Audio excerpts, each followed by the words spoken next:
Well, this is kind of getting into more of a philosophical thing, but I think for a while, like when you guys started, when I started, I think we're somewhere around the same age. There are all these little regional scenes, right? And every scene kind of had its own little sound and a few people who were starting to bubble up, and each scene had their own parties, and you would go and you would play the party in the other city, and they would come and they'd play your party, that kind of thing. And there was a lot of local identity, but then I think dance music really blew up in the last, 10, 15 years. I think some of the local identity got lost for a while in sort of just like the big EDM explosion of everything. And I sort of feel like it's coming back a little bit. I don't know. Have you seen that traveling? I mean, stateside or internationally, that like maybe some local flavor is coming back in, some regionality? Well, I know what you're talking about. I mean, Maddie and I were obviously lucky enough to have a track that got played everywhere. So we got booked to play everywhere. But yeah, just as we were talking, I was just thinking about, we got Brennan in Denver, and then we had we were doing these shows in the OC. And yeah, as you said, there was always one local legend that was like pushing the scene, booking out of interstate or international talent. And then we still stay in contact with all those people, and still after all these times, still are playing those parties. Yeah. In each regional spot. But I guess that's EDM definitely did take over, and then obviously people wanted the big names that were like playing everywhere, So, and that would take a lot of the budget. So then maybe the smaller guys didn't get the leg up that they. Well, yeah, because money became a bigger part of the decision making too, right? Like, because for a long time when we were all starting, and don't let me speak for you, correct me if I'm wrong, but there wasn't that much money to be made at the start. Like, it wasn't even a thought that you could be getting, $1 million or $100,000 or whatever it is to headline a fest. Like, at least for me, when I started, that was never, I never even had the thought to think of that goal. You know what I mean? Yeah, I feel like we definitely have spent some time on promoters' couches. That's what you mean. I don't know, man. I mean, talking about, like, obviously, Andy, you alluded to No Speak Americano, the giant hit that you guys had 10 or more years ago now. And I was thinking about that song, and maybe this is sort of a way to jump into a bigger conversation, but I was thinking about the different lives that song has had. And to give you an example, like my memory of when that song was released, I was living in Chicago. I was throwing a monthly party there. It was very much the hipster blog years. There were a bunch of cool parties going on, a bunch of great DJs in Chicago on the rise. And I remember that song coming out, and all of a sudden, all of us were playing it. And it was being played at our little dirty bar parties, these like cool hipster, semi-underground parties. And that's what that song was to me at that time. It was like, yeah. And then obviously it went on to become a giant hit.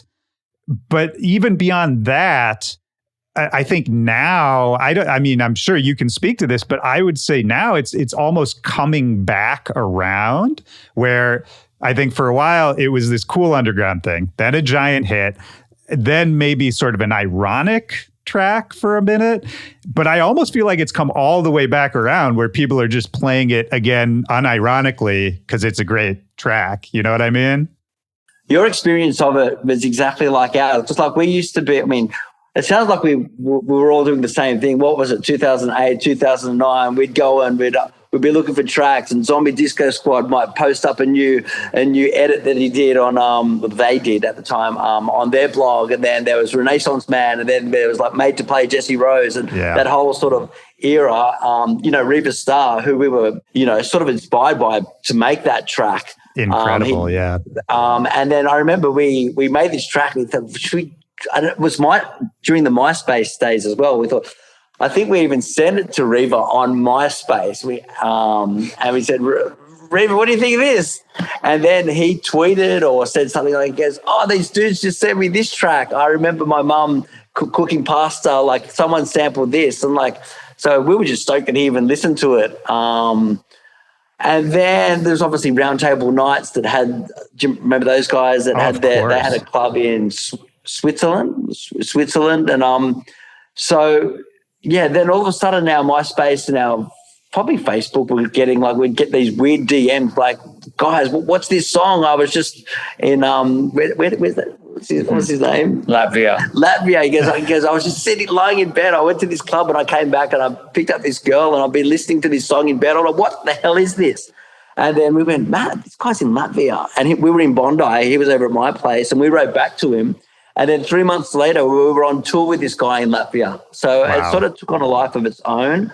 But you were right. Like we made it for like, all we probably wanted to do was get it featured on Zombie Disco Squad's blog, you know what I mean, and give it out for free. But then I guess a lot of people say that if we cleared the sample, like if we released it in a different way, we'd have a lot more money or whatever. But like if there's people say if this song was released in the 80s, we would, you know, we'd be living in mansions because you'd make so much money. But probably the reality is the song wouldn't have ever been signed if it wasn't for the internet, or, you know, it wouldn't have gained the momentum if it wasn't for, you know, the period of time that it was released. So we're grateful that for whatever, you know. Sure, of course. And there's plenty more we can dig into of sort of the experience of having an unexpected smash like that. But to put a pin in it for a second, because you mentioned all these great names, you know, Renaissance Man and Roundtable Nights and that era. It was funny when I knew we were coming to talk. I, you know, do a little research. I look at some old interviews, that kind of thing. And one of the little interviews I found, you know, they like give a little bio, they give some context before they actually get into the interview. And they described you guys and as part of the mini house scene. And then they listed people like Solo and Renaissance Man and Roundtable Nights. And, you know, this is from an interview over 10 years ago. And it kind of blew my mind because I was like, oh, right. There was like maybe a year period where that was like a little micro scene of that I think you guys were at least tangentially part of kind of a bunch of people making house music with sort of some, I don't know what you would call it, just similar characteristics of kind of like small staccato noises and interesting percussive things. And I don't know, just the phrase mini house really took me back. I mean, in those days, did you guys consider yourselves part of any particular scene or sound? Like, what are your memories of that time and like your place? I got a memory. Maddie came over and said, listen to this. Do you remember Mowgli? Mowgli released this track called Tatanka. Yeah, and he did this. That's a great track. Oh, it was the sickest. It was like, I mean, there was obviously minimal was different back then. Minimal, we used to associate, we used to love like, obviously Ricardo Villalobos, but that was that Romanian minimal, proper minimal, not like the UK sort of minimal now. Not proper, but like, you know, that minimal tech was one thing. And then there were those guys that you mentioned. I think they all had a studio on Brick Lane. It was like Solo, Mowgli. Who else was there? Zombie Disco Squad. Yeah, Zombie Disco Squad. They were all in this building, and they were the ones that sort of like really pioneered this sort of. Maddie and I called it party tech because it was like, you know, minimal tech, but it had, you know, like they weren't scared to throw in like a hip house a cappella over the top. So it injected the fun into the sort of like, they had the aesthetic of the minimal, cool, quirky little stuff, but they injected the fun into it. So Maddie and I always used to call it party tech. You know, there might be like a big tuba or a trombone doing something unexpected where where the serious guys, you know, the Romanian guys probably didn't ever, that wouldn't do something like that.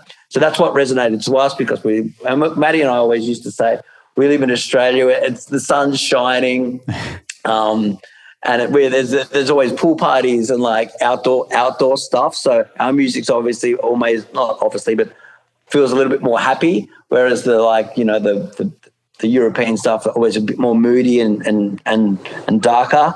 But this aesthetic blended both, which resonated to us because it felt cool, but it still felt like, you know, fun. Right. So that's sort of the birth of our early stuff. Sort of funny at the moment because our first single that we ever did with Yolanda Be Cool, there's a track out at the moment that sampled the same sample. Okay. Do you know the one? No. What is it? Well, there's a track out at the moment that A&Rs has done called Freaky Toner. Okay. If you check out our first single. But yeah, anyway, so what you were saying before, it's sort of come full circle. Like, you know, we were sampling sort of Bali funk, you know, Solo's first record, Congoloid, had all those sort of Bali funk fills and stuff like that. Feels like it's definitely come full circle, but also has evolved at the moment, obviously with the rise of Latin tech and, you know, which we love as well. Yeah, I mean, it's interesting. I love talking about sort of the cycles of music and trends and sounds and all that. And I think if you stick around long enough, you're able to see all these different sounds and trends just sort of come back around, be recycled in different forms and in modern contexts, which is just fun for me to sort of try to trace that. Another thing I wanted to ask you guys that I think is related is at this point in your career, you know, I think you've always, if I try to think about hallmarks of your sound, I think there is that sort of that party fun element to it. Like I think of you guys as making generally like happy kind of music, sunny music. But, you know, inside of that could be so many different things. And I just wonder at this point, I talked to a lot of artists early on in their career about the difficulty of defining their sound, of finding a signature sound, something that, you know, they can really put as like a calling card. But for you guys who are maybe sort of on the other side of this, you've had a big hit, you are in the midst of a long, great career that's still active and vital and all that. Do you think of yourselves as having a sound at this point? Is it even a concern anymore at this point when you sit down to write something? Yeah, I think like Andy and I just are naturally, we can't make serious music. Like even when we try it always ends up, we naturally resonate with, I guess, upbeat and vibey, you know, like, and I think that's the thing. Like, if you think about where reggae comes from, it comes from sunny, hot places. And if you think about where, you know, fast, minimal techno comes from, it comes from cold, kind of slightly less happy places. Yeah.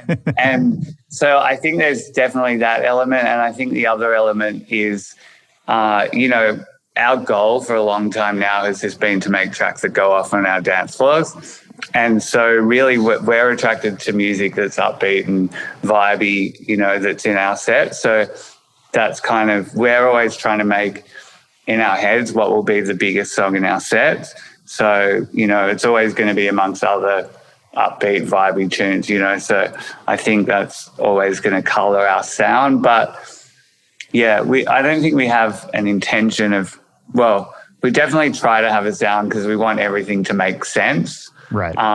But I think it's also a bit more of a just naturally we resonate with, you know, a certain vibe and not a certain vibe. So yeah, like really moody stuff has never been something we've resonated with. And maybe also to add to that is like, obviously we've started, a big part of Sweat It Out, but we've also started our own sort of label. But then we sometimes we get demos now that obviously have a bit of a Yolanda Be Cool vibe to it, and then the the end, the end on the email will be, but we'd love to collab with you on this type of thing. So it was like, you can sort of feel like they've been inspired or influenced by stuff that we've done. And then sometimes the demos are pretty on point. It's like, wow, this could be, with a bit of work, a Yolanda track, or maybe they're a bit off the mark. But like, I guess the fact that people are sending us stuff that's sort of in our wheelhouse that could be a Yolanda single, or they want to collaborate, means that we're obviously we've got a bit of a sound that people are trying to emulate, or. Well, and that's a good point too. I think that's a great point, that sometimes it's not even something that you as the artist have to figure out. Sometimes you can let your audience tell you, and sometimes you can sort of look at the reactions of the people who are into what you do and kind of figure it out like after the fact, because Matt, what you were saying about sort of just naturally leaning into your tendencies as people, I mean, that's probably the best piece of advice you could give to anyone, right? Trying to sort of figure out what they're doing artistically. Yeah, I just had a memory of, because we're from Australia, where everyone's pretty happy and, the weather's good. And when you look outside, you're seeing pretty good things. And so for our music videos, we like to make them a little bit quirky and weird. And so for one of our songs, we basically had a grandma in a nursing home. That was she was the main character. And it was kind of a big budget video, like spent quite a bit of money on it. And we sent it to our European partners, in Germany and Russia and pretty much anywhere in Eastern Europe. And they just didn't get it because, and then ultimately, and even England, the label in the UK ended up funding their own expensive music video that basically had a hot girl dancing with a dude. The classic European video, yeah. Yeah, and I think what we realized was if it's cold outside and it's raining and miserable, you don't really necessarily want to see your grandma crawling down a nursing home with her walker. You might want to see some people having a whole lot of fun in the sun. Right. I like the idea that, it's so far removed that like the concept of silliness just doesn't even get through, It's like, it's really interesting. I don't know. There's something in that too of like what does and does not translate. Like now that it's been a while, to talk about Americano for one more second, like, do you look back? What was it about that song that translated so well that everywhere was able to not only understand it, but, embrace it? And like, are you able to, looking back now, identify something about that song? Was it just timing? Was it just one of those crazy things? I think it's a combination of a couple of things. Obviously, it sounded like nothing else at the time. I mean, which we can go into, because obviously the Swedish House Mafia's breakout song was at 1 at the time. So It sounded nothing like that song. But we'd walk into a club and you'd hear our song, and then pretty much the birth of EDM, the Swedish House Mafia's 1, would get played straight after. It was like, I mean, they both sounded so different. But I guess, and also music, what we've figured out over the years is, and we've worked with a lot of great, amazing instrumentalists and musicians, that sometimes they just overplay things and they do crazy things that just don't resonate on the dance floor as much. And I guess the beauty about that song is the simplicity of the hook, bump, bump, bump, bump, bump, bump, bump, bump, bump, bump. It's something that like, it's instantly recognizable, and then you can hook into it, and then it's something that, works on the dance floor. But now that also your kids, like I've got 2 kids now, and I was just telling Blake, our manager, like I could be like, in the kitchen cleaning up, whatever, after dinner, and there's like, it's probably in about 3 or 4 kids movies that I just hear it come on. They go, "Daddy, is your song?" It's like, okay, there it is again, once again. And obviously it was in the in-betweens as well. So I think, to answer your question, I think it's the simplicity of, it's obviously a unique sample that no one's ever heard of, a 1950s folk song, right, put with a dance beat, with a earwormy hook. I think it's just, and the timing, that nothing else was out there at the time that sounded like that. Yeah, kind of a perfect storm moment. You're right. Now that you're talking about it, I'm realizing that, yeah, we all know that writing a good pop song is very hard to do, and that, you know, making something simple is actually one of the hardest things to do. But yeah, that combined with the fact that maybe you guys were just the first people to have that idea, that particular recipe of those ingredients at that time, you know, the timing of it's just one of those perfect things. It made me think about, I was talking to Habstract, the house producer, and he told me this story of when he made that song Chicken Soup with Skrillex, which has a very similar 3-note riff that's very identifiable. And he was saying they were in the studio and he had sort of the bare bones of the track, but the riff had 4 notes. And he said that was Skrillex's main note, he was like, 4 is too many. It needs to be 3 notes. Mm-hmm. And that was sort of the secret to that song. Yeah, I mean, AJAX, who, you know, we started Sweat It Out with, who's no longer here. And, you know, he was our idol and our hero and like the best DJ in Australia. And yeah, we just totally looked up to him, and we'd always send him demos and he'd always quite often say, "Make it dumber." Yeah, you know, and I love like that. it's just dance music. That's what he said. It's just dance music. It's not rocket science. Make it dumber. Then he'd make monkey noises. Because, you know, dance music is tribal. It's like innate in us, has been there since we were cavemen, and he would kind of right. kind of act like a caveman and say, "This is what you need to appeal to make people dance," you know. And yeah, 3 notes. Yeah, that's all you need. It's really all you need. Yeah, and it's one of those things that you're right. It sort of short circuits the conscious part of your brain and goes straight to the instinctive part of your brain. We did have a little bit of a test. Like, I've got kids now, and like I may send a track to, you know, my sister who's also got kids, and like there is definitely something about watching if a kid actually just immediately starts dancing to your track. There's, you know, you should take notice of that, as opposed to like, they know, you know, they don't know what it is, but they just know that there's something in it that's innate, that's working. So yeah, I guess, you know, send your demos to parents. To kindergartens, yeah. Yeah. That's funny, man. Yeah, kids are the best A&Rs in some ways. That's actually very true.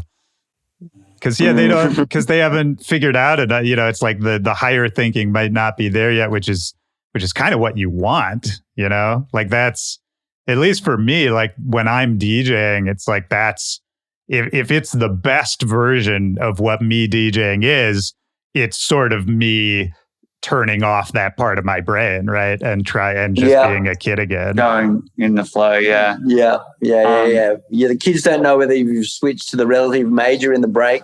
You know what I mean? They're just feeling it, you know? Yeah, absolutely. And what I was about to say too was I would love to spend a couple minutes talking about AJAX, who you mentioned, because he's been mentioned on this show before, but you know, we have a like largely American listenership, some people in Europe as well. And I think AJAX maybe is an unsung hero in America to a certain extent.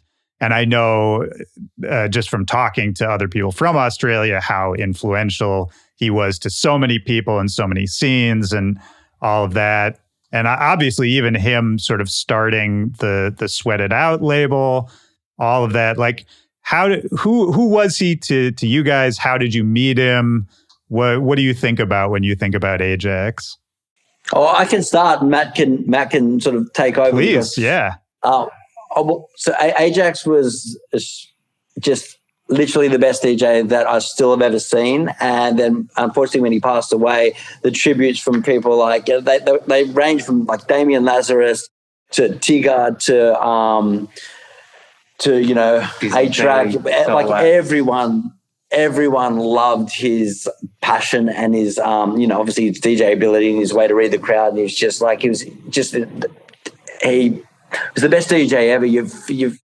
So how it sort of started was he and the Bang Gang DJs, which was 4 of his buddies, started a Friday night every Friday night in Sydney, and it was all vinyl, and they were like, it was just like the place just to go, because if you wanted to hear amazing music, and it was the first time where it wasn't serious, you'd go there, it was like people from all walks of life, any sexuality, go there, lose yourself, and just listen to all that era. It would have been 2000 and probably 6, 7, and 8, that sort of vintage where like all the sort of the French guys even earlier, probably even earlier, yeah. And like they were the first people to Drop the Pressure. Milo. Oh, yeah, so Milo came over, Drop the Pressure. Like that's the first time I ever heard Drop the Pressure. And like I was playing my mate's birthday party, but I didn't know how to mix CDs at the time, so I ended up on eBay buying Drop the Pressure for like $180 because I wanted to play that track last on vinyl. Had it shipped in. Remember that on eBay? Yes, I definitely do. Yeah. Yeah, you're getting vinyl off eBay, white labels off. Yeah, my wallet remembers that too. Yeah. Yeah, I know. Well, yeah. So that's how I got introduced to AJAX, and like he was like a god. But also, I remember just going to the toilet and saying, "How are you? I'm Andrew. That was amazing tonight." And he just whipped out this little CD. It was a mixed CD he did called AJAX. I'm with Bang Gang that he did, and I think you can still hear it online. But it was like, do you remember like the Too Many DJs mashup sort of era? The way he did this one was just like, it was incredible. It was so good, and I didn't know how he did it. So I ended up researching, and I ended up going to this music shop. I said, I want to be able to take Madonna, slow it down and repitch it. And they said, oh, you need this thing called Ableton.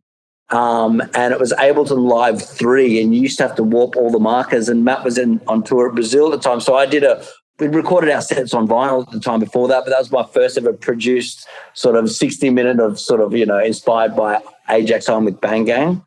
So that was how we got introduced to him. But then through the mashup sort of vibe, he wanted to release some mashup compilations, CD mashups, and that's, I guess, well, I'll hand it over to Matty and he can tell you the birth of Sweat It Out. Yeah, sure. I mean, the thing that I would say about AJAX is like, well, this is what I used to say, like all the girls wanted to be with him and all the guys wanted to be him. He was that kind of cool cat who had time for everyone. He was really, really sophisticated, and like Andy used to basically copy his wardrobe. And was he, not to cut you off, but just because I'm very curious, was it the thing where he was sort of the king of that scene, or was he already like a big name? Like, was he touring Australia, that kind of thing at that point? Yeah, basically I would say like before Bang Gang, he was AJAX by himself, and then he made like 3-4 friends who he kind of taught how to DJ, and they formed Bang Gang, and they were like, Dan Single was also owning Subi, and then Gus the Hoodrat, who's like incredible on the decks, and Jamie Doom was really sick. And Benny. And Benny, Benny, Dan's brother, who went on to be Riot in Belgium. And before that, I can't remember what it's called. But anyway, I think basically AJAX was always like the head dog, but then he brought up the boys with him, and then he was kind of leading the way, more or less. Correct. And like Andy said, the tributes that came in, like everyone was like, I used to love touring Australia because I get to play with AJAX, but it would also mean I'd have to bring my AAA game because otherwise he'd smoke me, and most of them would say he would smoke them. he was like just such a cool, considered guy in every respect. He studied art history at college, and he was an art lecturer. Oh, so wow. that's kind of how knowledgeable he was on art. And then I guess he just saw DJing as an extension of art, and everything he did was just so cool. Like when he'd make a mix CD, he would always go for a drive in his car up the northern beaches, which is about an hour's drive. And I remember him because he used to be a really good surfer as well, which is my other big passion. And I remember he hadn't really been surfing for a long time, but he was still one of those guys that's like, I was down at Narrabeen listening to the mix, and there was only one guy out there who could do any good stuff. He was that kind of guy that was always like looking for the top level of everything. Right. But yeah, in terms of like I just wanted to say a little bit more about his legacy, please. From the American perspective, you look at like right now, like Dom Dollar and Fisher and, Rufus and Hayden James and like Touch Sensitive and, Airwolf and Torrent Foot and ourselves and Benson and all these people that I'm probably Bag Raiders, all of us, What's So Not, Flumes. Flight facilities, just pretty much on and on, yeah. That's kind of been on the biggest stages since him, would say he was like their biggest inspiration. So that's pretty cool.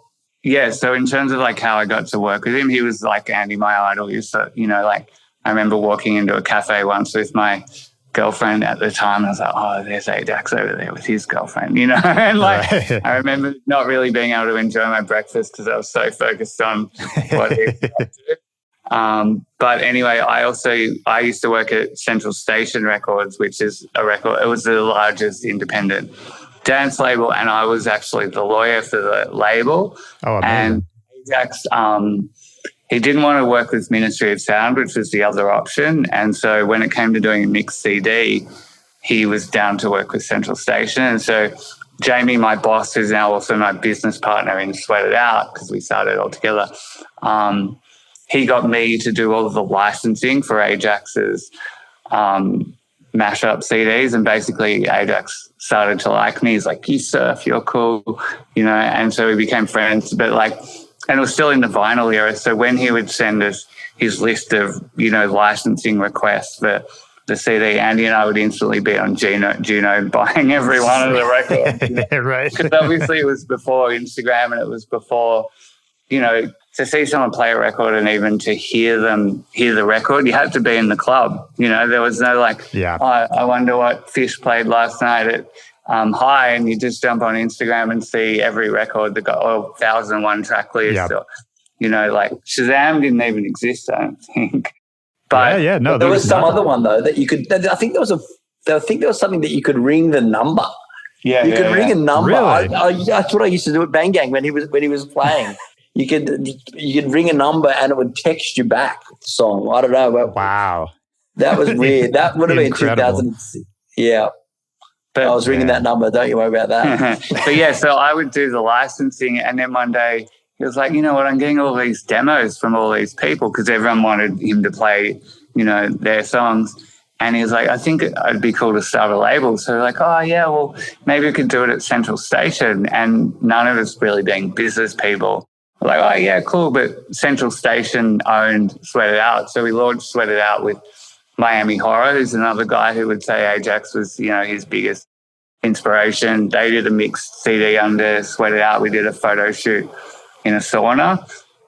So we've always just done silly, funny stuff, but and then we had our first artist release was Game Boy Game Girl, which if you look them up, they were like sick, like 80s B-boy kind of white rap. I kind of remember that, yeah. Yeah, it was Miami Horror. It was his side project that then Miami took off and he didn't really do it anymore. But that was like a Beatport #1. So that was our first release. And then, over time, we just became really close. And then Central Station went into liquidation. So me and AJAX and Jamie were like, oh, maybe no one cares about Sweat It Out. Maybe we can just have it. So we all put in $1,000, and that was kind of how the label started. And it would pretty much just be me and AJAX like meeting once every couple of weeks in Bondi, having a coffee and talking about our $250 art budget, you know. and he was famous for like holding up a release because, you know, the logo wasn't in the right spot. He was a perfectionist, that's for sure. But yeah, look, he was such a legend. And like, he always just, if he was going to listen to your demo, he was going to give like a 1-page or 2-page notes with references and ideas, and, you know, and sadly, he never really put out much of his own music, but he made so many great songs but he was so hard on himself for, you know, wanting to make it so good. But yeah, he definitely blessed all of us with his expertise and knowledge and wisdom. So yeah, very, very blessed to have had time with him. Yeah. Well, I mean, thank you for sharing those reflections too, because it's part of what I like to do on this show is sort of tell the stories that aren't always out there for sort of your everyday music listener. So I appreciate that. And to even give further context, I mean, the Sweat It Out label that you guys co-founded, some of those names that you just mentioned, you know, Rufus and Dom Dalla and others, I mean, didn't a lot of them more or less kind of get their start on that label? Yeah, I mean, like, if you speak to the Rufus guys, like, they were like us. They were like, we just wanted AJAX to like our music. And, you know, we actually did a New Year's Eve gig one year where it was us, AJAX and Rufus, but Rufus were like first on the bill. And then I remember meeting Danny, who's still their manager. He's like, oh, I've got some music for you guys. And literally we like, oh, yeah, cool, sounds cool, have another beer, you know. And sure enough, it was their first album. And like it came out. So that was a bike gig? Yeah. Oh, wow. Yeah, and so, yeah, we promoted their first, we were due to promo their first single the day AJAX passed away. So, wow. You know, and the lyrics of the song that we promoted were "Take Me Away Across the Ocean." You know, so there was some really crazy stuff that happened, and we well, he used to write, we call them spiels, but you know, like a promo blurb, and I think is the best in the world at them. You know, because he would never really write about the music. He'd tell some story about some pimply-faced intern who showed him this band that he was, you know, secretly upset that he didn't know about them first. Like, that's the kind of thing he would sort of talk about. But can't wait to listen to this music. And before he died, he wrote the promo for the first single of Rufus, and he literally predicted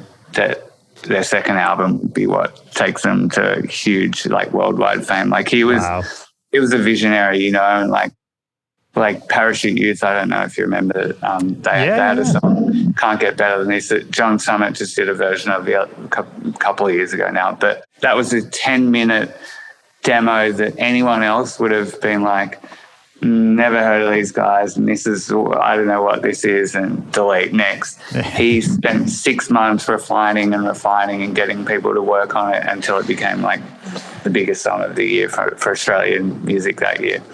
So yeah, he was good. He found the diamonds in the rough. Yeah. Visionary is a good word for it. It makes me think about, you know, this isn't exactly the equivalent, but in the States, there was DJ AM, who similarly, he didn't put out a lot of his own music either, but, you know, was just sort of one of those guys who could see through the matrix kind of thing and could immediately identify interesting sounds and ways you could combine them that other people hadn't thought of, and where it was all going to go. It's funny because those people, they don't always get their due in their time. I think it's only in reflection that you realize, you know, how they really, I mean, you just listed an incredible list of names of people who would all say AJAX is an inspiration. And yeah, man, those people and there's many more. Of course. Yeah. They were just the guys in Sydney. And but then, I was impressed as well. I was thinking, wow, you're absolutely right. Yeah, they would all say it, Yeah. Yeah, no, it's incredible. I mean, yeah, it's just those people are very singular. There aren't a lot of those people, I guess is my point. It also made me think maybe this is a good way, since we're talking about the origins of the Sweat It Out label, maybe there's a good way to sort of flip it around and talk about the SWTRZ label that you guys are just now starting. Why start another label? Why now? What's been going on? What have you been thinking about? What have you been hearing that made you want to sort of, start a new thing as opposed to sort of continuing on with the older thing? Maybe I can take over that one. Well, I get it. Sort of was like, Sweat It Out started to release just cool music that people love and that we love, and then. We always said, then there was a couple of accidental hits. No Speak Americano was an accidental hit. And then Rufus, that was all underground cool. Like that wasn't meant to go on commercial radio, you know what I mean? But then there was these accidental hits. And then obviously we're DJs. We just want to make club music, as AJAX used to say, boom, club music. But so then Club Sweat, the birth of Club Sweat was no bells and whistles, just amazing club-friendly dance music, you know what I mean? And that was the goal for sort of Club Sweat. But then Purple Disco Machine and some other accidental hits just kept arriving. And so for people who don't know, just for the context, Club Sweat, another sort of a sub-label that, you're talking about was going to be the underground part of the whole machine. And then again, oops, it got too successful. Well, then Dom Dollar, Torrent Foot, Purple Disco Machine, we were all on that. And then hold on, so that took on a life of its own. I mean, and they still had their own spot in the in the portfolio of labels. But then I guess Maddie and I and another friend of ours, Paluma, his name's Tim from Australia as well. We went to Ibiza last summer. We just wanted to, we'd been in the studio, it was after lockdown. So it's time to get out and see what else is out there. We haven't been able to get to Europe for the last sort of 3 years. So we booked our tickets and went, and it was just such an amazing, we've been buying and supporting all this music from Solid Grooves and like all the cool, like obviously Hot Creations and all the cool labels, but it's time to go and see the parties like in the flesh. So we went to we had a couple of gigs over there at the time, and then we went to the Solid Group party. I think who was it that night? There was Porza, Bibi, Carlita, Dennis Cruz. So we went to that. We knew we were going to love it. We've been buying and supporting the label for years, and then we just thought, you know what? There's so many good, amazing producers where we live that need to see the light of day as well, where the music would just totally work on those dance floors.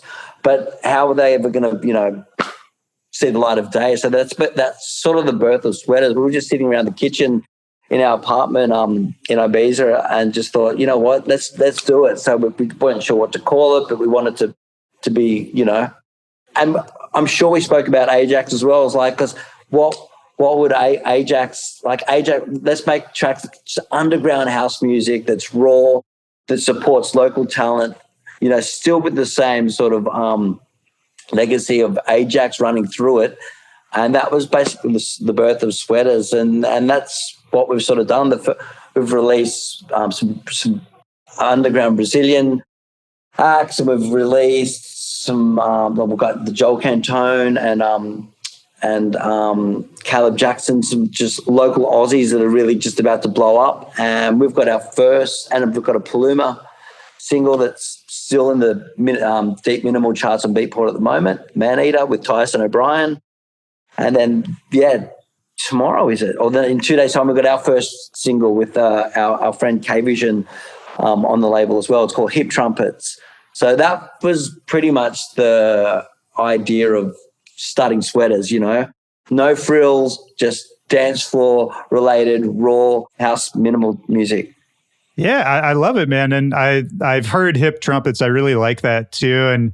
And it's interesting to me. It's almost heartwarming that it seems to be a theme in your guys' career with these different labels, that that you're always sort of trying to get back to the underground, and you're sort of trying to get back to the roots of it. And then something happens and it blows up and it gets really big and it crosses over. But sort of rather than jump into the pop lane and trying, because some people, that's a choice in an alternate reality some people would make, is, you have a hit like Americano, or you have an act on your label that turns into a superstar, that sort of thing. I think some people would sort of make the other choice and try to go for the everything mainstream now. Let's make it as big and flashy as possible. There's something I really like about the fact that for you guys, it's great. This happened. Let's enjoy it, but let's also sort of just get, let's make our way back to where we started eventually. Well, we tried it for a little while. Like I think we mentioned before, when No Speak Americano was going crazy, we made it for Zombie Disco Squad to play in Brick Lane clubs, and be on a blog. But all of a sudden we were getting booked to play 50,000 people at a beer hall in Germany. And all the music that we liked and that we DJ'd wasn't really that type. It was all the early EDM stuff. You'd hear like all respect, but like big Afrojack Dutch house records, or Swedish House Mafia, or, Get Up, all the guys that were like playing the big main stages of the big festivals. But like, that's not really what we sort of ended up having to play some of that stuff, but it just didn't feel completely natural to us. So that's why we're sort of like reverting back to what makes us happy. And if you have an accidental hit, you have an accidental hit. And the beauty about, I guess, like Hip Trumpets is like we can play it to 50 people like we did in LA 2 nights ago. We played it to like, it's probably 200, 250 people there, and it felt really good. But we also played it just before Fisher had his big show in Atlanta the other day for 3,000 people. It absolutely went off. So that's what we're always trying to do. Find a record that we love, that's true to our sound, that can, ideally resonate to 50 people or 50,000 people. And I think we've almost found the balance with this one, I think. We're definitely going to play at Electric Zoo. We're definitely going to play it at Brooklyn Mirage on Friday night.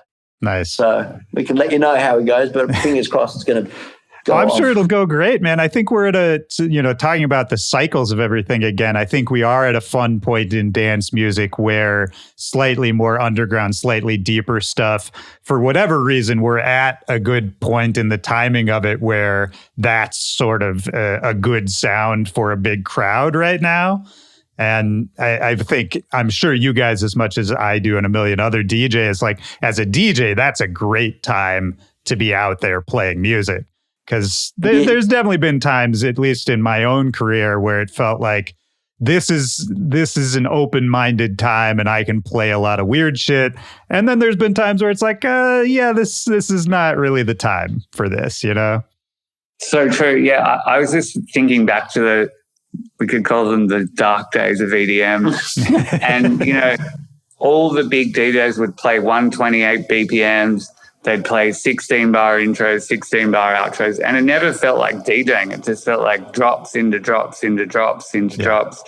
And everyone was playing the same 20 songs, and, it was pretty boring. Whereas I feel like now it's like you almost don't hear the same songs across a whole festival, there's just so much good, interesting music by so many amazingly talented producers that, it's a lot more exciting. Yeah, and I remember, we were having we have a couple of times a month we sit down with one of our managers, Ian, who's just got one of the best ears in the business, and he said, dudes, it's sort of like all the stuff that that's coming right back to what you guys were doing 10 years ago. It's just, obviously 10 years of, refined production and it's sound, but it's obviously Bibby and Black Child and all those guys, you can sample anything, or you can flip anything's possible to sample now and recontextualize it and flip it, and you can sort of make it cool, and I think that's what's exciting for us at the moment, because it feels like what we're good at and what makes us happy is what's really working on the dance floor at the moment. So we've never had more fun in the studio at the moment. than right now, because like what we love doing is what's working on the dance floor. So. But you guys have always been great, curating samples, like digging samples, finding interesting ones to use, all that sort of thing. And I think we are in a good era for that kind of mentality. I think even something like TikTok, which, as artists, I'm sure lots of people have mixed feelings about. I definitely have mixed feelings. But one thing it's great for is it has sort of brought back that sort of library culture almost of like just find, weird little videos of crazy samples or some mashup some kid made somewhere can blow up out of nowhere and have 10 million views. And I think it has made people more open-minded in that way. So yeah, I feel you, man. I feel what you're saying, because I think it's a good time to be doing that kind of thing right now. I also feel like, in those what I just call dark days, there was the underground people who all wore black, and ironically all looked the same. But they hated the commercial people. Like they really had no respect, and the commercial people didn't care because they were getting paid 10 times more or 50 times more. Yeah. But now it really feels like there's a lot more cross-pollination between like the big guys and the small guys, like Solomon's plus one, he'll have Dom Dollar one night, and then he'll have like, Guy Barato another night, and he's totally down to do that, and so are the crowds, which I think is really, really cool. I don't think that was happening 10 years ago. No. Like Seth Troxler will play a Fisher record, which is also like number one on Beatport, whereas I don't think Seth 10 years ago would have been down to play a number one track kind of thing.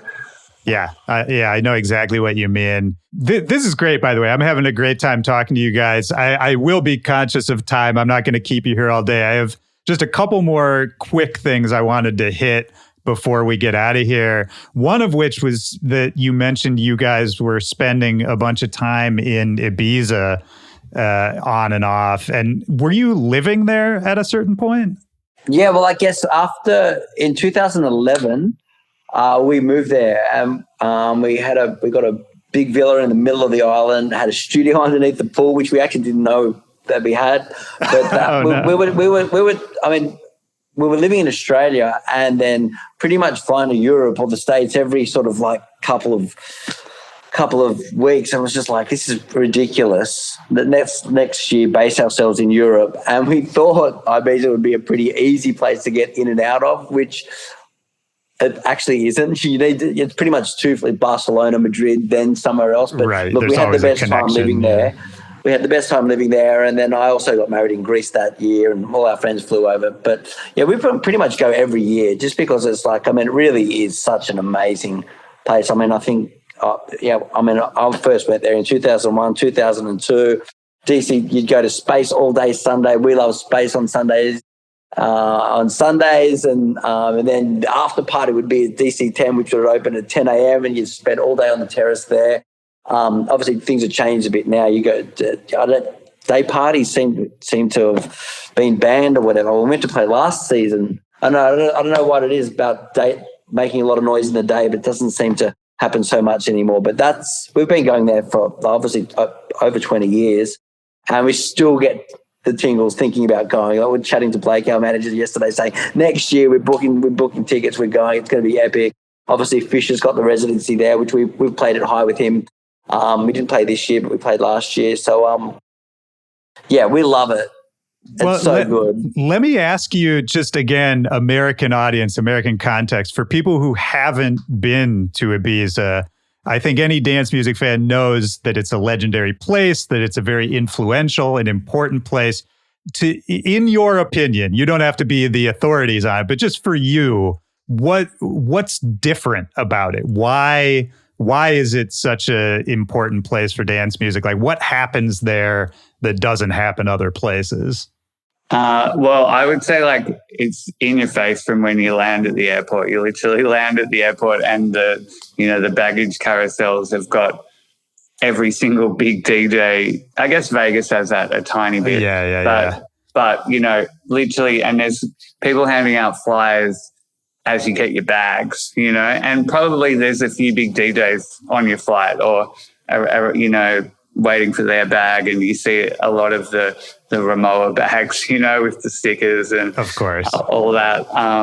And then you come outside, you jump in a taxi, and the taxi's got the radio on, and it's not like cheesy, you know, Euro pop or whatever. It's literally smooth Ibiza underground house music all day long, and then you go and grab a beer somewhere. No, and then driving to the hotel, and it's not like Gucci or, you know, Prada or Louis Vuitton. It's like, hello, there's fish on the huge billboard, there's every single party. There's Circle Loco advertised Monday, and the lineup is like, hold on, where am I? Like.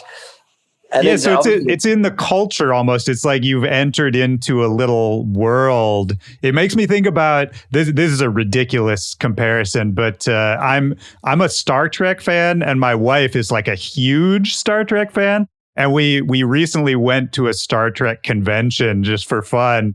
And it's sort of like what you were talking about, where you step into the building and just it's a whole world dedicated to sort of one passion, one interest, right? And just everyone is there for the same reason. You all sort of share this like cultural language because you know if somebody's there, they love the same thing that you love. So that to me, man, I totally relate to that. I don't know if that's exactly the point you were trying to make, but I think that for anyone who hasn't been there is a good way to think about it. That's pretty much it. But like saying that, like, yeah, you could go to a shop and the person who's serving you will still have a wristband on, and there's a flyer on the ground, and there's like the music playing is like coming to you live from whatever.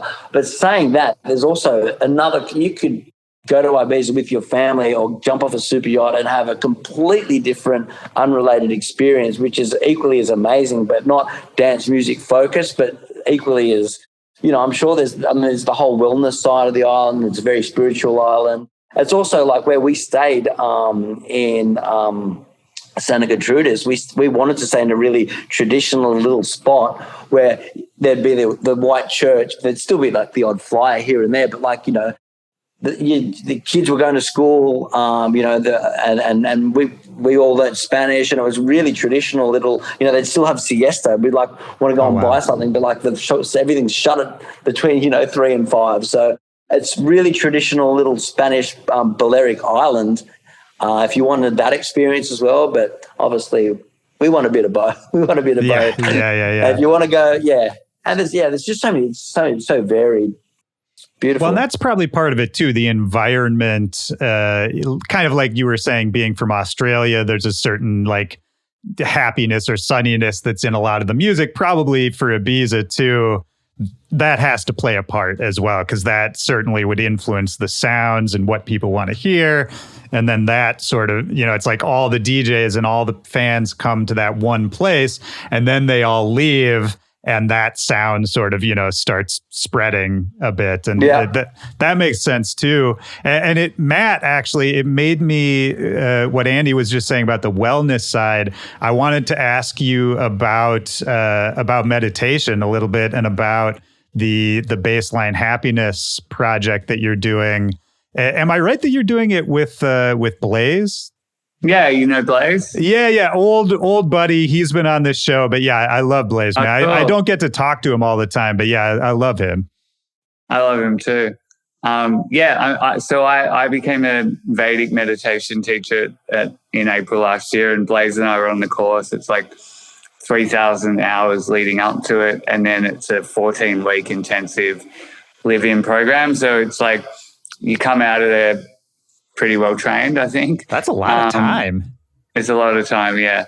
But basically the premise for the Baseline Happiness project is, there's two types of happiness. There's object referral happiness, which is essentially happiness that's determined by outside influences, So for a DJ, if you're getting lots of bookings and your songs are going well on Beatport and your Instagram's getting a lot of likes, then you're going to say you've got object referral happiness. But of course, that sort of success is only temporary, and there's going to come a point at some point when you're going to have less gigs or less likes, or your idea of how your song's going is going to be bad. Whether or not it's objectively good or bad, it doesn't matter. It's what's in your head. And the idea is everything in your head is everything, right? And so if you're living a life full of object referral happiness, then your happiness is subject to change at all times.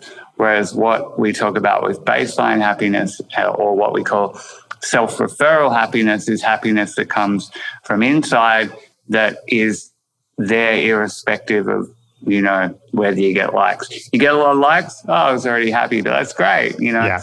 Or your song goes, well, great, I'm great, that's my preference, but I'm okay if it doesn't happen. So that's what we call baseline happiness. And the way that we build baseline happiness is through meditation. So that's essentially our idea, is to be able to introduce meditation into the music industry, because, the music industry is statistically suffering. There's, something like people in the music industry are 2/3 more likely to have suicidal thoughts and 60% more likely to suffer from anxiety than people in other industries. So we all know people who have, taken their lives, or, they're depressed and anxious, and you speak to a lot of traveling DJs, or even just people, not the actual performers, but people in the industry. There's a lot of suffering, and it's an industry that brings so much joy to everyone else. So our idea is, who's making sure the people that are bringing the joy are also going to be mentally okay. And so, that's basically it. So our idea is to get in front of organizations, be they record labels or agents, or, touring artists and their whole team, to be able to offer them the opportunity of learning to meditate, and then, build that baseline happiness. That means that your happiness is there regardless of what's going on. It's beautiful, man. I mean, it's very needed. I mean, there's not a lot of support systems in place, as opposed to, say, a corporate job. That kind of thing has, of course, its own pitfalls, but there is, there's an HR department, and there's probably health insurance, and, there's these things that aren't necessarily guaranteed when you're doing a job like this. Is it Vedic or Vedic meditation? Vedic. Yeah. What is that versus other kinds of meditation? Veda means universal knowledge. And so the Veda is said to be knowledge that anyone can access if they have the consciousness state able to access it. But essentially what Vedic meditation is a 20 minutes, twice a day, mantra-based technique. So we're trained to be able to give specific words that have no meaning, but they have a vibration. And the vibration that we're able to give to people depends on the person, but the vibration is sympathetic with your own personal vibration. So it's designed to be more attractive to your mind than your thoughts. And so just by thinking the mantra effortlessly, what happens is your mind starts going inwards. It starts to take a deep state of rest that's, scientifically studied and shown to be up to 5 times more restful than sleep. And, what happens when you can access that deep, profound state of rest is you start to unwind these deeply held stress memories that we've been carrying around, our whole lives. So, someone broke up with us when we were 13 and we got really sad, and we don't know, but we're still carrying that memory around with us. And each time we get a new cell, because our cells replace every 7 years, every single cell in our body, the new cells say, hey, by the way, just so you know, Willy's still upset about what happened when he was 13. You've got to continue to remember that. And of course, that's a very unhelpful thing. And so what this meditation does is allow us to unwind these deeply held stress memories and also cease to take on stress. So, what we teach and what we say is there's no such thing as a stressful situation, only a stressful response to a given situation. Right. So, for some DJs who are highly stressed, being told their plane's delayed by an hour, they're throwing their bag and they're angry. And, for a meditator, they're like, oh, okay, cool. Yeah. So it's just one of those things. By doing it, you increase your energy, you need less sleep, you're more in tune, you're more creative, I mean, there's a lot of benefits. Andy can, probably talk from his perspective because he's been doing it nearly as long as me, and I think you're a fan. Big fan. I agree with everything Matt said. Well, can I ask you guys how you came to this? Was there some inner conflict going on in your lives, or were you seeing friends having these kinds of problems? Like, because like we said, it's a great thing to do, but it's a ton of time and effort. So what led you to kind of take the leap to really get involved like that? Yeah, it's a great question. I think like the Western mentality is, if it ain't broke, don't fix it. Yeah. And so for us, until things are bad enough, we keep trying to do it so I would never have thought about meditation, but of course my business partner and idol died, and I broke up with a long-term partner, and she actually suggested to me, maybe you should work on yourself. And probably were it not for these, horrible events, I would have been like, no, I'm happy, and it's like, oh, you're right. Maybe I could work on myself. And there just so happened to be an intro talk to Vedic meditation that night. And I went along and I was on board straight away. And then I pretty much learned the next day. And then I was pretty much a loudspeaker for the benefits pretty quickly after that. And I think I said, Andy, it'll be really good for you. And because we've, toured so much and sometimes you get pretty tired, we used to argue quite a lot, like a married couple. Sure. And, since we've both been meditators, I don't remember us ever getting angry at each other. So, yeah. Is that your memory? I like it. Yep. No, it's true. I saw how much Matt loved it and how much it helped him in the things that he was going through. And obviously he's a big believer in it. And I thought, well, look, we speak 5 times a day. Let me try it. So I tried it, and I think, I was always a happy-go-lucky sort of dude, but like we're obviously dealing with the stress of like, traveling, missing flights, DJing, staying up late, and I just the physiological benefits I just thought was just if nothing else, just stopping what you're doing, putting everything down, and spending 20 minutes in the morning and at night or in the afternoon just on yourself, and not just interacting with the world is a benefit, and I think that's great for everybody. Put your devices down, even just focus on your mantra or your breathing or whatever it is for 20 minutes. Everyone's going to benefit from that, Absolutely. And even to abstract that further out, just spending time. It's the same thing when, somebody like talks about getting into therapy, that kind of thing, where it's, the actual thing, meditation, therapy, whatever it is excellent. But even above that, there's the fact that you are making the choice to spend effort taking care of yourself, right? And focusing on yourself and making sure that you're okay, which sounds simple, but it's one of those things that unless you make the choice to do it, a lot of us don't, And you got to know to do it as well. Like, I combine mindfulness as well. Like, I remember just the other day, it could be as simple as this. You're sitting at a traffic light. You can't make it go green. I'm late. I'm rushed. I'm stressing. Or I could worry about that traffic light, which is not going to do anything. Or I could sit back. I can look at feel the breeze coming through the window. And I could look at the sunset, and then before you know it, I've just, I've just focused and been in the present and enjoyed these experiences as opposed to just stressing about the traffic light.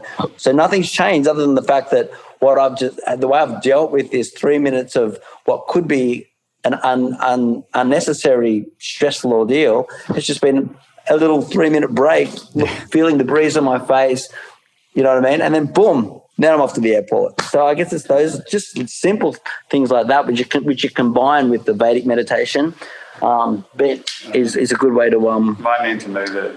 Yeah. Before I ask the last question, is there anything we haven't talked about that you want to talk about? Anything else that's on your mind? Anything else we should get out before we wrap it up? I don't think so. I mean, I think we've pretty much covered the hit.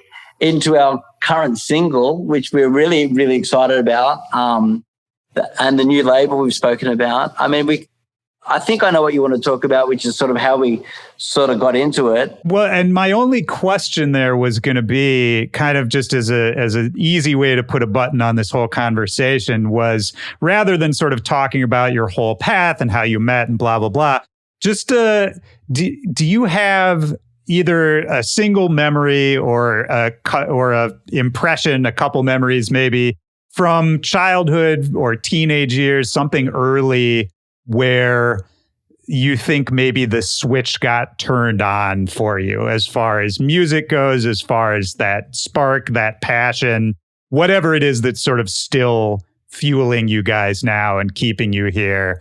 Do you have any early memories of some of those first times you felt that? I've got two.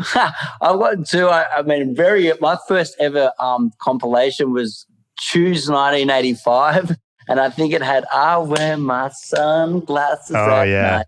Also had Ghostbusters on it as well. And that's when I first started thinking, oh, my God, that was the power of music. I love that, I really loved music from then on, Then I was, then went through all the indie years and all that type of stuff. But in terms of dance music, I wasn't DJing yet. I'm not sure even if Maddie had turntables yet. We weren't DJing together yet, but I remember being on the podium at the SWTRZ. Steve Lawler was DJing. It was probably 2001, and he played what was that? I had a salt shaker full of cocaine. It was what was that one? And I thought, oh my God, this is amazing. I just watched, and I think Boogie Pimps. And wow. I remember he played that. I thought, I've got to get decked. So after that trip, that was when the terrorists, it's literally when the planes used to fly right over there. There was the Hessian net over the SWTRZ, and I was there with all my buddies, and I thought, oh my God, this is absolutely the best thing in the whole wide world. I've got to get decks. And then I came home and got decks after that. How old were you? I would have been probably 20. Okay. But 21, finish university, saved up our money because Australia's far away from Europe, so it takes a bit of money to save. But we were straight on the podium at SWTRZ, Steve Lawler, Boogie Pimps, Aeroplanes. I'm sold. Yeah, that's beautiful. That's a great memory. Matt, what about you? Well, my first love was hip hop. So I remember Funkmaster Flex. I don't know if you. Oh, of course. Remember. He's still around, isn't he? He is still around. I mean, yeah, he's still on the radio. I mean, he's kind of still doing the same thing he's always done. Like, there's something beautiful about the fact that, yeah, he's still there, still doing it. Yeah. So all my first memories are of his mix CDs, and then we had DJ Nike, who was a big Japanese hip hop DJ in Sydney, and Cool Hand Luke, who was another hip hop DJ, and then I remember the first time I thought I wanted to be a DJ was I had this is when I was 19, 20, and I had one friend who had decks and he had gigs, and we had a New Year's Eve party round at another friend's house, and he left the decks there from New Year's Eve, and I woke up in the morning and I remember just playing vinyl on, I had no idea what I was doing, but I did it till I couldn't stand up that night. I think I did it probably 16 hours straight. Right. Can only imagine how terrible it was. But I was like, I'm done. I'm getting decks, But because I was a tight ass, I didn't have the money. I bought I don't know if you remember direct drive turntables. Of course. So they were the ones. They were on a belt. Yeah. Oh no! direct drive was the expensive one. Right. Yeah, the belt drive was the belt drive cheaper. Was yeah, cheapos. And if you touch the record at all, it would skip out. And so I was trying to learn how to mix on belt-driven turntables. And of course, I think my advice to Andy, because I bought the belt. Of course, you've ultimately got to buy the Technics, or you're never going to play in a club because it's going to be so weird for you once you get to the club. So anyway, I think Andy one day, because then I was a DJ at this bar in Sydney and he was a bartender and he wanted to be, this is how we met, and he wanted to start DJing. And I was like, well, this is my big tip. Don't be a tight ass and buy the belt driven, because ultimately you're still going to have to buy the direct drive Technics. So yeah, that was my start with the belt drivens.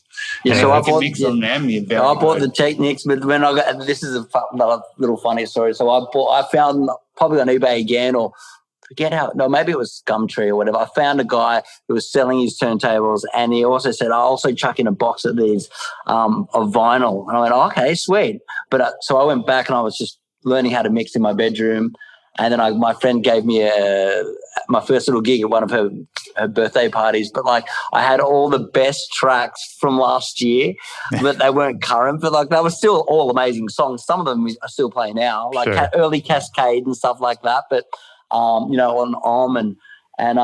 my friend said, "Oh my God, this track's amazing, but this is giving me deja vu." In fact, you're DJ Vu. So still Matt now calls me Vu. That's my nickname, Vu. Oh, man, DJ that's Vu. Fun. Yeah. Well, that's great, man. Those are great stories. And I can totally relate, like the idea of DJing until you're too tired to stand up and all that. I mean, I had similar early experiences. And I think, yeah, that's maybe when you know this is something to pursue, is when you're sort of involuntarily doing it that much, you know? Yeah, it was fun. Good times. Well, and you're still doing it, man. It's beautiful. I mean, you guys are still making music, still running around the country, labels, pushing other people up, all of it, man. It's awesome to see. I really enjoyed talking with you, and thanks for doing this. This was great. Thanks so much for having us. Absolutely. It's been lovely talking to you. Yeah. Thanks for support. Yeah, hopefully we'll be in DC soon enough. Yeah, love to see you. Meet and have a beer in person. Let's do it. That'd be great. I would love that too. Peace out, guys.